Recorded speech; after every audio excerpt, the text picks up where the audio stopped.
Udara di Katy, sebuah desa kecil di California Utara, terasa sejuk dan bersih. Daun-daun pinus bergetar lembut diterpa angin. Kabin-kabin tua berjajar rapi, tenang dan damai, seolah waktu berjalan lambat di sana. Di antara deretan kabin kayu itu, ada satu yang tampak biasa, bahkan terlalu biasa. Kabin itu diberi nomor 28. Dengan dinding kayu kusam, jendela kecil, dan tangga kayu menuju pintu depan, kabin itu tidak istimewa. Tapi bagi keluarga Sharp, itu adalah rumah. Rumah baru. Tempat untuk memulai lagi setelah badai hidup yang panjang. Sue Sharp, seorang ibu tunggal dengan 4 anak, memutuskan pindah ke sana dengan harapan menemukan ketenangan. Ia telah melewati pernikahan yang penuh luka, dan memilih Katy karena ia mendengar tempat itu murah dan cocok untuk keluarga kecil. Kabin 28 disewakan dengan harga rendah, dan itu cukup bagi Sue yang hanya mengandalkan tunjangan dan pekerjaan serabutan. Anak-anaknya, Sheila, Rick, Greg, dan Tina, menyambut perubahan itu dengan semangat kekanak-kanakan. Mereka tidak tahu tentang kesulitan yang ibunya sembunyikan. Bagi mereka, pindah ke kabin di pegunungan seperti petualangan. Mereka bahkan bertemu anak-anak tetangga dan dengan cepat menjalin pertemanan.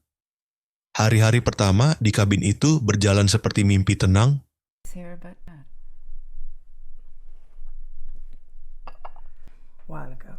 Kabin 28 mulai terasa seperti rumah. Tapi di antara suara jangkrik dan ketukan angin malam, ada sesuatu yang pelan-pelan menyelinap. Seperti rasa tidak nyaman yang tidak bisa dijelaskan. Sue pernah merasa seolah ada orang yang memperhatikan dari kejauhan. Tapi ia mengabaikannya. Dia hanya lelah, pikirnya.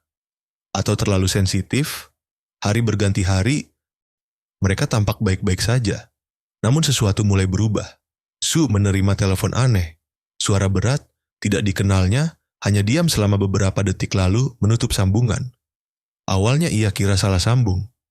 Tapi telepon itu terjadi 2 kali, lalu 3. Ia merasa tidak tenang, tapi tidak ada bukti.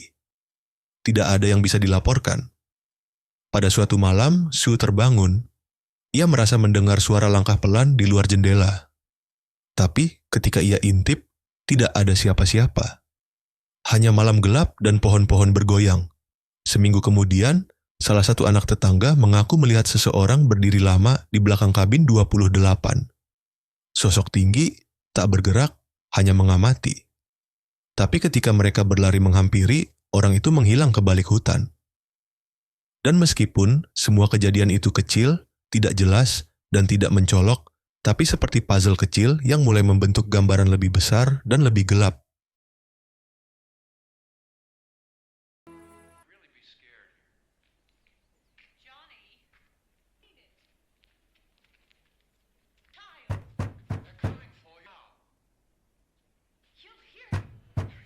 Hari-hari berikutnya berjalan seperti biasa.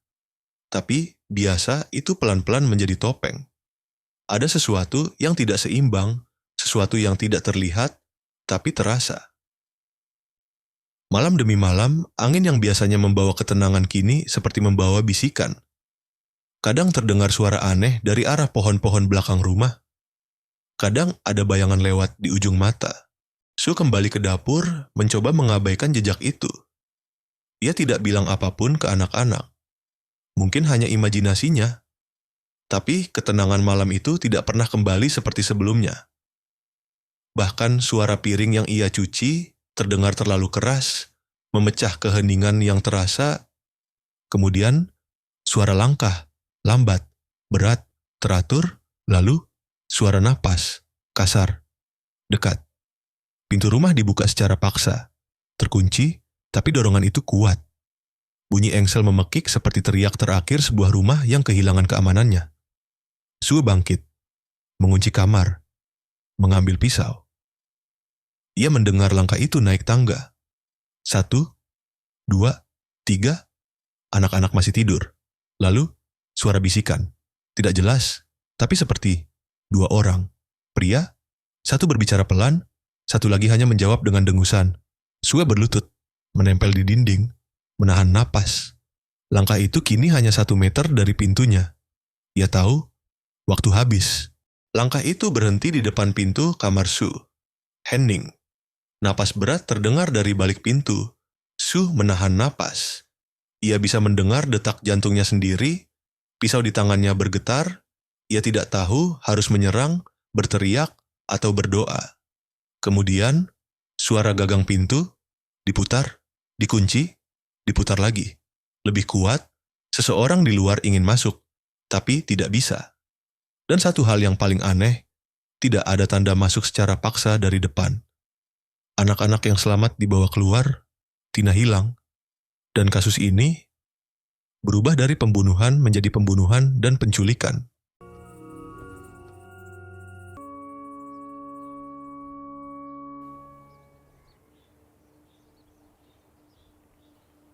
Pagi itu berubah menjadi sore yang penuh tekanan, garis polisi dipasang, kabin 28 tidak lagi menjadi rumah, ia menjadi bukti diam dari sebuah malam berdarah. Para petugas mulai bekerja, tapi sejak awal penyelidikan ini terasa aneh. Berantakan, terlalu banyak yang tidak masuk akal. Di ruang tamu, 3 mayat ditemukan, Sue Sharp, anaknya John, dan temannya Dana Wingate. Ketiganya diikat dengan lakban dan kabel. Luka tusukan, pukulan benda tumpul, dan memar di sekujur tubuh mereka. Tapi yang lebih aneh, tidak ada suara yang terdengar oleh tetangga. Tidak ada jeritan, tidak ada suara pecah, tidak ada tanda perlawanan dari luar rumah, jendela tidak pecah, pintu depan bahkan tidak rusak. Polisi mulai bertanya, bagaimana pelaku masuk? Bagaimana bisa membunuh 3 orang, menculik 1 anak, dan tidak satupun orang di sekitar mendengar? Dan satu lagi, mengapa anak-anak lain selamat? Greg dan Rick ditemukan terkunci di kamar mereka. Mereka dalam keadaan selamat, tanpa luka sedikit pun. Tapi mereka tidak tahu atau tidak ingat apa yang terjadi. Sheila, yang tidur di rumah tetangga malam itu, histeris saat tahu keluarganya tewas. Dan Tina hilang. Tidak ada jejak, tidak ada suara, tidak ada petunjuk kemana ia dibawa. Polisi mulai mengumpulkan bukti, tapi justru makin dalam mereka menggali, makin aneh hasilnya.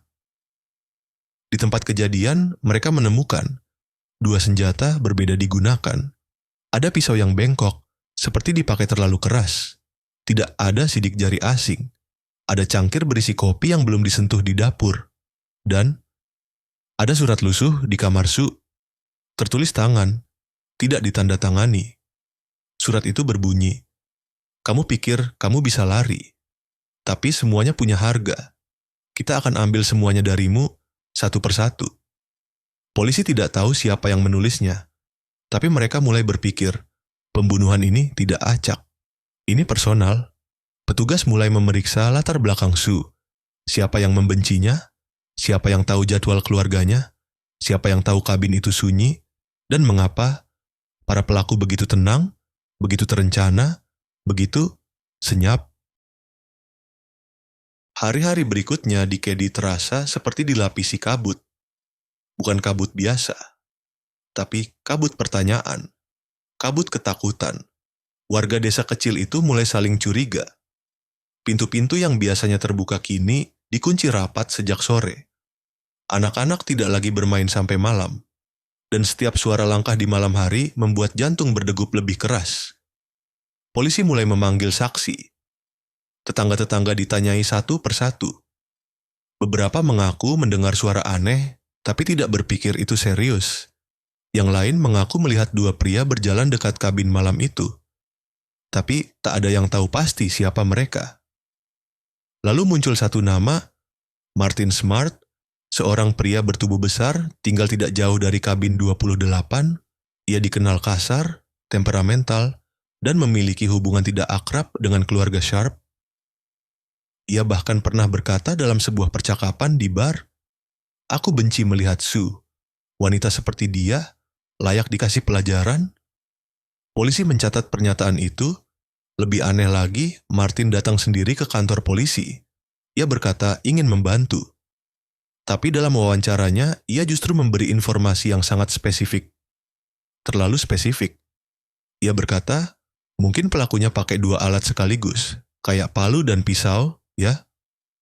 Mungkin 1 orang pegang 1. Mungkin ada 2 orang. Padahal, polisi belum pernah mengumumkan jumlah senjata ke publik. Petugas bertukar pandang, tapi tetap mereka tidak menahannya. Tidak ada cukup bukti. Sementara itu, anak tirinya, Justin, yang pagi itu menemukan mayat, mulai memberikan keterangan lebih lanjut. Tapi bukan secara langsung. Ia mulai menggambar. Dalam gambar itu, ada 3 orang di rumah. 1 bertopeng, 1 bertopi, 1 lebih kecil dari 2 lainnya. Polisi heran, dari mana Justin tahu ini semua? Ia berkata, aku lihat dari celah pintu. Aku pura-pura tidur, tapi aku dengar suara keras. Aku buka pintu sedikit. Mereka berdiri di ruang tamu. Tapi kesaksiannya berubah-ubah. Kadang ia bilang 2 pelaku, kadang 3. Ia hanya anak-anak, dan Tina masih hilang. 3 minggu setelah kejadian, polisi menerima surat tanpa nama. Isinya hanya 1 kalimat. Cari di tempat yang mereka pikir tidak akan kau cari. Dan di bawahnya, coretan angka 5481. Tanggal hilangnya Tina. Polisi mulai menyisir daerah sekitar hutan, tapi tidak ada hasil. Kasus ini mulai terasa seperti tembok tebal. Setiap jalan investigasi berujung buntu.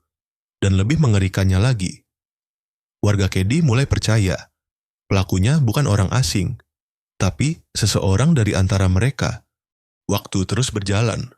Musim panas datang dan pergi. Musim gugur berganti dengan musim salju. Tapi di antara putaran musim itu, satu hal tetap. Tina masih hilang. Sue telah tiada. Greg dan Rick mencoba melanjutkan hidup, tapi luka di benak mereka terlalu dalam untuk sembuh sepenuhnya. Sheila masih trauma. Ia menyalahkan dirinya sendiri karena malam itu tidur di rumah tetangga. Jika ia ada di sana, mungkinkah bisa menyelamatkan adik-adiknya? Kepolisian Plumas County sempat menghentikan pencarian aktif. Tidak ada bukti baru. Tidak ada jejak.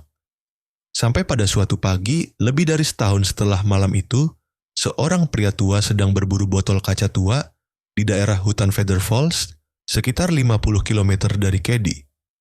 Ia menggali di dekat jalur pendakian yang jarang dilalui. Dan saat sekopnya mengenai sesuatu yang keras, ia berhenti. Ia mengira itu batu. Tapi saat ia membongkar tanah lebih jauh, ia melihat sesuatu yang lain.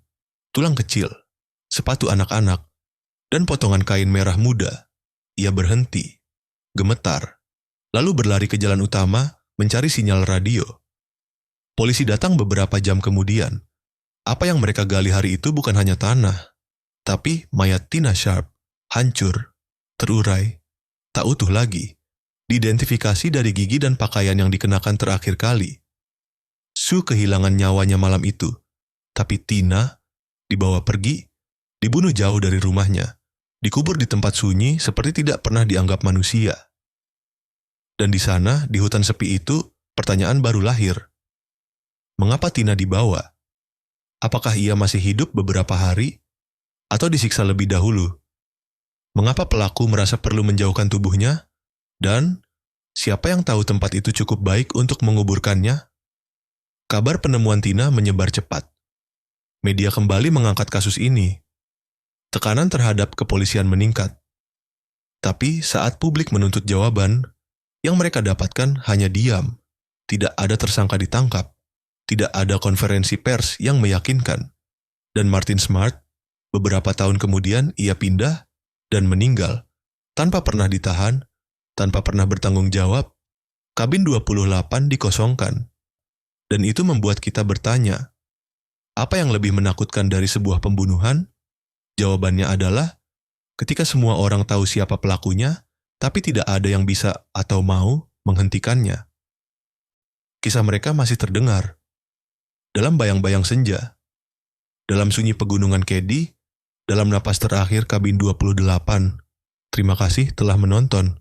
Like, share, dan subscribe jika kamu suka dengan alur cerita seperti ini.